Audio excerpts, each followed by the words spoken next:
Assalamualaikum warahmatullahi wabarakatuh. Fitnah terhadap Minangkabau dan Islam sepertinya tidak pernah berakhir. Akhir-akhir ini muncul sebuah tayangan di kanal YouTube dan diviralkan secara masif dengan judul "Islam Bukan Agama Yang Damai". Bentuk Islamisasi mengerikan di tanah ranah Minang. Perang Padri. Mereka merampas, memperbudak, memperkosa, dan membunuh orang-orang yang tidak mau masuk Islam atau tidak setuju dengan syariat Islam.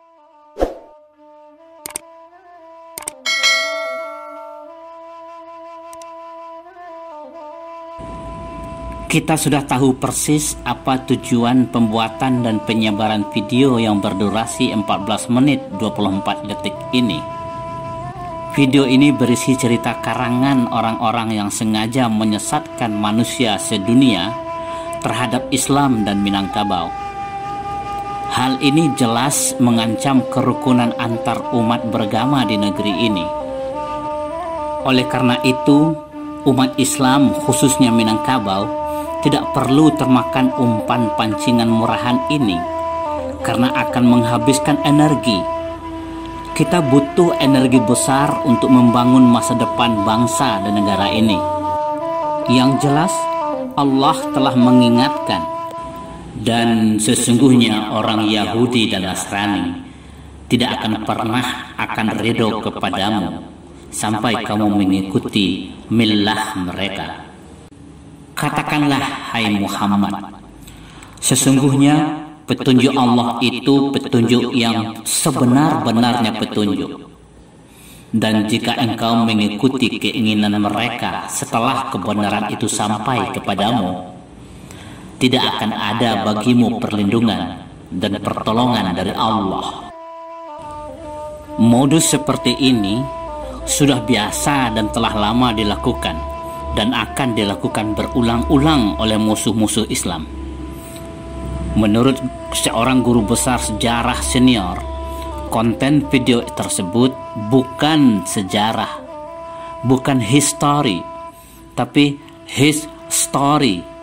Hanya cerita-cerita mereka, cerita dia, otak gadang, kata Buya Hamka. Cerita tersebut diambil dari sumber-sumber karangan kaum orientalis dan misionaris Kristen yang jelas-jelas bertekad ingin menyesatkan pemahaman umat sejagat tentang Islam. Untuk itu, kita perlu memahami kembali bagaimana sebenarnya proses menyatunya Islam dengan kebudayaan adat Minangkabau sehingga terjadi kepaduan yang kokoh sampai hari ini. Adai nan bapaneh Sara nan balinduang, adai seumpama tubuh, sara seumpama nyawa, sara mengato, adai memakai. Kalaupun ada upaya untuk melemahkan perpaduan tersebut, itu hanya sebuah proses pematangan yang sudah direncanakan Allah. Saudara, fakta sejarah tak terbantahkan membuktikan bahwa Islam masuk ke Minangkabau abad ke-7 Masehi. Walaupun penulis barat dan orientalis menceritakan Islam masuk ke Minangkabau pada abad ke-16, karena memang ada maksud dan agenda besar Yahudi dan Nasrani di balik itu. Mereka ingin menggambarkan bahwa Islam masuk ke Minangkabau melalui kekerasan dan pemaksaan, dan menghapus catatan sejarah bahwa Islam masuk dan berkembang di Minangkabau secara damai, harmonis, tanpa kekerasan, sangat humanis. Namun kebenaran itu tidak bisa dibolak-balik dengan cara apapun. Situs titik nol sejarah Islam di Nusantara yang dimulai pada abad ke-7 telah diresmikan oleh Presiden Republik Indonesia pada Jumat 24 Maret 2017 di Barus, hanya beberapa ratus kilometer dari wilayah Minangkabau. Tidak membutuhkan waktu 8 abad bagi ulama dari Barus menjangkau ranah Minangkabau. Ketika Islam diperkenalkan ke masyarakat Minangkabau telah menjalankan tatanan adat yang mapan, yang ketika itu belum disebut adat, tapi bue. Artinya, tatanan tersebut adalah buatan manusia, kebudayaan, bukan buatan Tuhan, bukan agama. Tatanan tersebut dibuat oleh nenek moyang Minangkabau dengan kearifan dan kecendekiaan yang sangat tinggi, dengan belajar atau berguru kepada alam yang diatur secara sempurna, teratur dengan ketentuan Allah yang mutlak. Sunatullah, the law on nature. Alam tak kambang, jadi guru. Sehingga lahirlah mamang, petatah petitih, pantun bidal, dan sebagainya yang dikenal sebagai kato pusako. Karena kehalusan budi para ulama yang berdakwah ketika itu, masyarakat Minangkabau tidak melakukan penolakan, namun tidak pula menerimanya secara bulat-bulat. Kok mani indak langsung ditalan, kok pai indak langsung diluahan. Tidak mungkin juga ada pemaksaan oleh sahabat yang membawa Islam ke ranah Minang ketika itu, karena mereka tahu persis bahwa Islam melarang memaksakan orang lain yang belum mendapat hidayah untuk memeluk Islam. Tidak ada paksaan dalam memeluk agama Islam. Sesungguhnya telah jelas perbedaan antara jalan yang benar dan jalan yang sesat.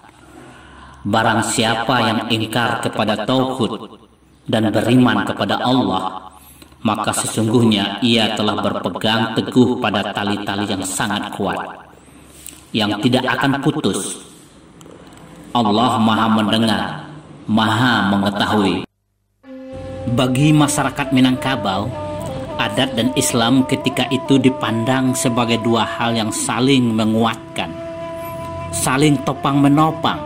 Karena adat Minangkabau bersumber dari alam yang telah diatur oleh Allah dengan hukum-hukumnya, maka jelas saja Islam berkembang selaras dengan adat. Sudah teradatkan dengan sendirinya. Kalaupun ketika itu ada praktek-praktek kehidupan atau tradisi lama yang belum sesuai dengan syariat Islam, maka praktek itu secara perlahan diadatkan sehingga selaras dengan adat yang sebenarnya adat, hukum atau ketentuan-ketentuan Allah. Suasana harmonis ini jelas tercermin dari mamang yang berkembang ketika itu. Si muncak mati terambau, karimbo membawa ladiang, loko lah pao kaduonyo. Adai jo syarak di Minangkabau, ba umpamo au ajo tabiang, sanda menyanda kaduonyo. Artinya, Islam diterima oleh masyarakat Minangkabau secara arif, memperkokoh adat yang selama ini sudah dijalankan. Proses dakwah berlangsung secara damai. Sama sekali tidak ada kekerasan dan pemaksaan. Suasana harmonis ini berlangsung di semua nagari, di ranah dan di rantau Minangkabau. Bahkan pada abad ke-15, ketika kerajaan Pagaruyung dipimpin oleh Bakile Alam bergelar Tuanku Marajosati menggantikan Wijayawarman, mendeklarasikan kerajaan Pagaruyung menjadi Kesultanan Pagaruyung Darul Qorar, bukan pada abad ke-17. Sejak itulah Bakile Alam digelar Yang Tuan Rajo Gumayang Sultan Bakile Alam, yang juga disebut sebagai Daulat yang dipertuan Alif Khalifatullah Johan Berdaulat fil Alam. Pada abad ke-17, kerajaan Pagaruyung memang dipimpin oleh seorang sultan bernama Sultan Alif. Namun kerajaan Pagaruyung telah menjadi Kesultanan Islam sejak abad ke-15. Fakta sejarah tak dapat dipungkiri bahwa Aditya Warman yang bernama kecil Mantrolot Warmadewa, yang masih memiliki hubungan darah dengan Minangkabau, memimpin kerajaan Malayapura yang beragama Buddha sejak 1347 Masehi sampai 1375 Masehi. Kekuasaan Aditya Warman dilanjutkan oleh Anangga Warman kemudian Wijayawarman, terus Bakile Alam, Khalif Khalifatullah Johan berdaulat fil alam, dan seterusnya. Namun perlu dipahami bahwa yang Minangkabau adalah nagari, walaupun di Minangkabau terdapat beberapa kerajaan dan kesultanan. Ketika Aditya Warman hendak mendirikan kerajaan di Minangkabau, memang terjadi konflik yang berujung pada kesepakatan bahwa luhak bepengulu, rantau barajo. Artinya, yang menjadi anutan ikutan masyarakat, pucuk pimpinan di Minangkabau sejak dahulu sampai sekarang dan sampai kapanpun adalah pengulu. Kemanakan berajo ke mama, mama berajo ke pengulu, pengulu berajo ke mufakat, mufakat berajo ke nan bana tagak sendirinya. Keyakinan akan kebenaran Islam telah memberikan hidayah kepada nenek moyang Minangkabau untuk sepakat menjadikan syarak syariat Islam menjadi sandi adat, sehingga lahirlah Bai'ah, sumpah nenek moyang Minangkabau yang dipimpin oleh Tunku Tigo Sejarangan, nenek mama, alim ulama, dan cadiak pandai. Bai'ah yang dikenal sebagai Sumpah Sati Bukit Marapalam ini dirumuskan dalam sebuah pernyataan bahwa adai basandi syarak, syarak basandi kitabullah. Ini adalah bai'ah, sumpah, bukan falsafah. Peristiwa ini berlangsung ketika kerajaan Pagaruyung dipimpin oleh Bakile Alam, daulat yang dipertuan Alif Khalifatullah, Johan berdaulat fil alam. Saat itulah kerajaan Pagaruyung berubah menjadi Kesultanan Pagaruyung Darul Qorar. Sekali lagi, bukan abad ke-17 seperti yang diceritakan oleh penulis barat dan orientalis. Kalau mereka menyadari bahwa kerajaan-kerajaan di Sulawesi telah menganut Islam pada abad ke-15, maka tidak masuk akal cerita para orientalis dan peneliti barat bahwa adat Minangkabau basandi syarak, syarak basandi kitabullah mulai pada abad ke-17, apalagi abad ke-19 setelah Perang Padri. Naif.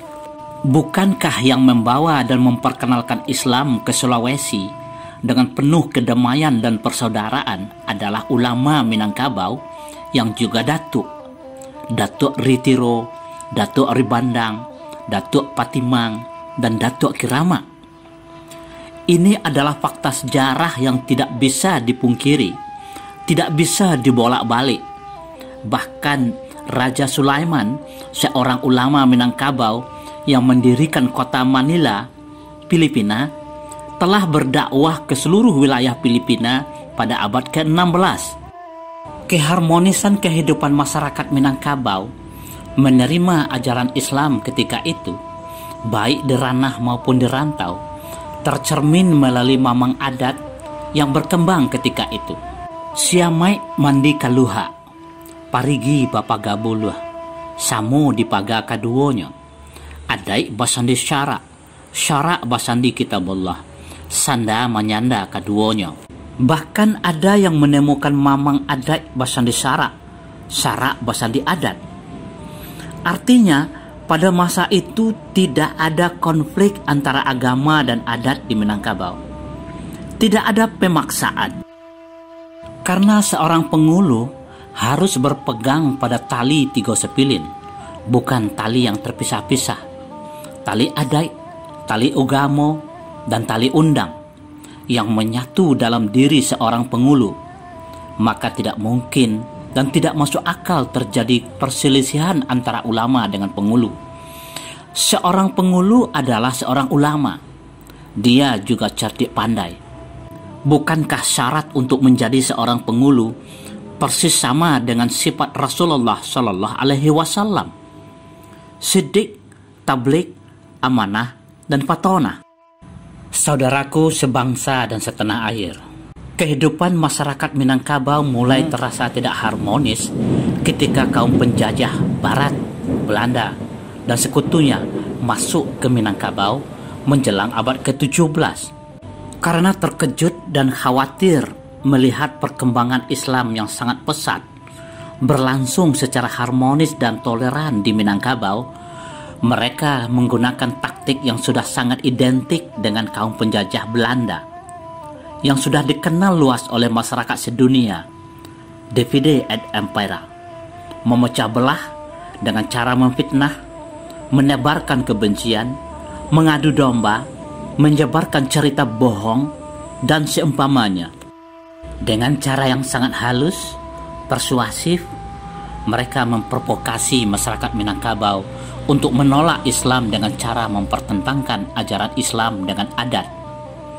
Salah satu yang mereka provokasi sampai hari ini adalah bahwa adat Minangkabau menganut matrilineal, garis keturunan ibu, sementara Islam menganut garis keturunan bapak.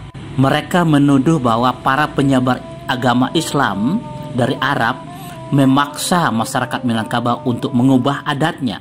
Adat Minangkabau yang asli mau diganti dengan aturan Islam dari Arab. Salah satunya adalah adat asli Minang matrilineal yang menempatkan garis keturunan dari ibu mau diganti dengan adat Arab patrilineal yang menempatkan garis keturunan dari bapak. Disinilah Allah mempertontonkan kekeliruan pemahaman fatal peneliti Barat dan kaum orientalis terhadap adat Minangkabau. Minangkabau tidak pernah menganut garis keturunan ibu, matrilineal.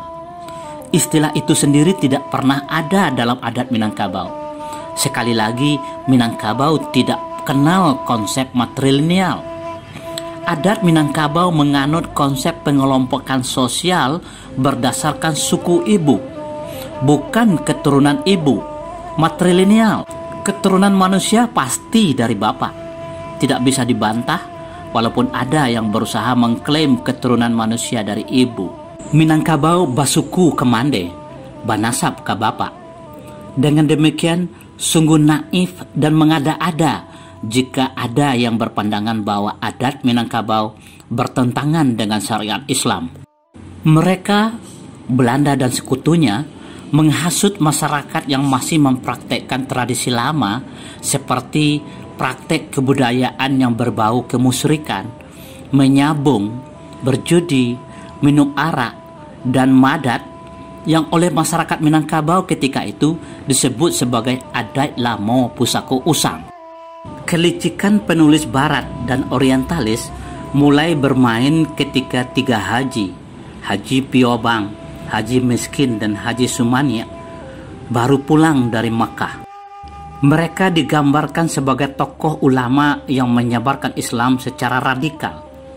Bahkan ada yang berkesimpulan fitnah bahwa ketiga haji ini adalah penganut aliran Wahabi dari Makkah. Mereka juga tidak menyadari bahwa pada saat ketiga haji ini pulang ke ranah Minangkabau, ajaran Wahabi tidak berkembang lagi di Mekah.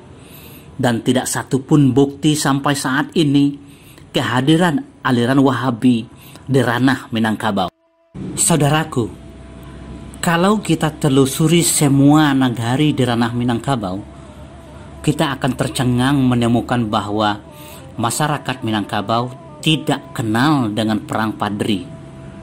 Yang mereka ketahui adalah perang Candu, perang Tua, sebuah perlawanan fisik masyarakat Minangkabau terhadap perdagangan candu, minuman keras yang dilakukan oleh Belanda dengan menggunakan masyarakat Minangkabau sebagai kaki tangannya. Nama Padri itu sendiri bukan bahasa Minangkabau dan bukan pula bahasa Arab, tapi bahasa Portugis atau Spanyol, padre, yang bermakna pendeta. Sungguh ironis dan mengada-ada jika pejuang Islam menamai diri mereka sebagai kaum padri, kaum pendeta. Yang menyebut perang di Minangkabau dengan istilah perang Padri hanyalah pengarang Barat yang kemudian dikutip oleh sejarawan sedunia. Dengan demikian, kekerasan dan pemaksaan terhadap masyarakat Minangkabau untuk memeluk agama Islam adalah cerita bohong Belanda dan orientalis Barat. Perang yang disebut oleh pengarang Barat sebagai perang Padri sesungguhnya murni perang melawan penjajahan Belanda yang sangat berambisi menguasai Nusantara, termasuk Minangkabau. Kehadiran 8 orang tokoh ulama Minangkabau Harimau nan Selapan bukan perang melawan kaum adat. Sama sekali tidak benar. Ini adalah fitnah. Harimau nan Selapan adalah pemimpin pejuang rakyat Minangkabau untuk mempertahankan haknya, tumpah darahnya dari rampasan dan rampokan kaum penjajah Belanda. Perlawanan masyarakat Minangkabau yang mereka pimpin adalah jihad melawan penjajah yang telah melampaui batas toleransi. Fakta sejarah secara terang benderang memperlihatkan bahwa kehadiran Tuanku Imam Bonjol sebagai pemimpin perang yang bertujuan mengusir penjajahan Belanda yang telah tidak mungkin lagi dibiarkan menjarah kekayaan negeri ini. Niat penjajah Belanda jelas-jelas ingin menguasai sumber daya alam, menjajah, menindas, dan memperbudak bangsa Indonesia. Tidak ada kata lain kecuali jihad fisabilillah, walaupun mereka melabelkannya sebagai gerakan radikal. Memang ketika bangsamu dijajah, ditindas, diperlakukan di luar batas kemanusiaan, gerakan radikal wajib dikobarkan, walaupun Islam tidak mengajarkan radikalisme. Namun setelah bangsa ini bebas dari penindasan kaum penjajah, sungguh berkhianat kaum oportunis yang ketika bergolak fisik melawan kaum penjajah bersembunyi di balik dinding, yang kemudian menikmati nikmatnya buah kemerdekaan, memfitnah para pejuang kemerdekaan sebagai teroris.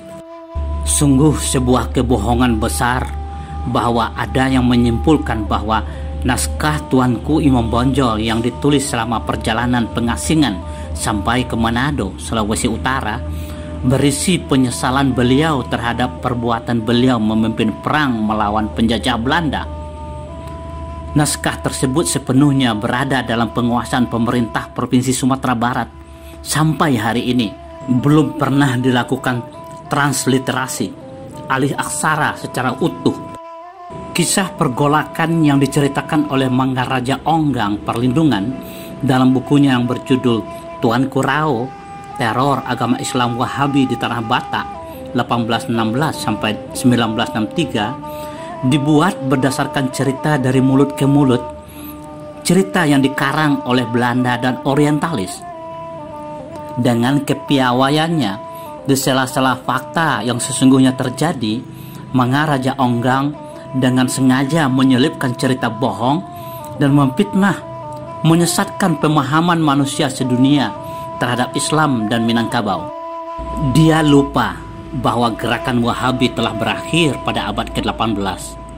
Sampai saat ini tidak seorang pun yang bisa memperlihatkan bukti adanya masyarakat Minangkabau menganut aliran Wahabi, sehingga Buya Hamka menulis bantahan cerita dalam buku tersebut dengan judul Antara Fakta dan Khayal, Tuanku Rao. Yang terjadi adalah bahwa penjajah Belanda menggunakan masyarakat Tapanuli Selatan sebagai tameng pada saat mereka terdesak di wilayah Rao dan sekitarnya, sehingga kehadiran Tuanku Rao yang bernama asli Pongki Nangol-Ngolan Sinambela memimpin perang tersebut digambarkan oleh penulis dan orientalis barat sebagai gerakan radikal. Mereka difitnah merampas, menjajah, memperkosa, dan membunuh rakyat Batak, Tapanuli Selatan. Sudah menjadi pengetahuan awam bahwa taktik dan strategi Belanda sampai hari ini adalah menghasut, memfitnah, mengarang cerita bohong untuk kepentingannya. Oleh karena itu, saudaraku sebangsa dan setanah air, walaupun kita tidak seakidah, tidak sekeyakinan dalam beragama, marilah kita rawat dan perkokoh kerangka berdirinya bangsa dan negara ini Bhinneka Tunggal Ika.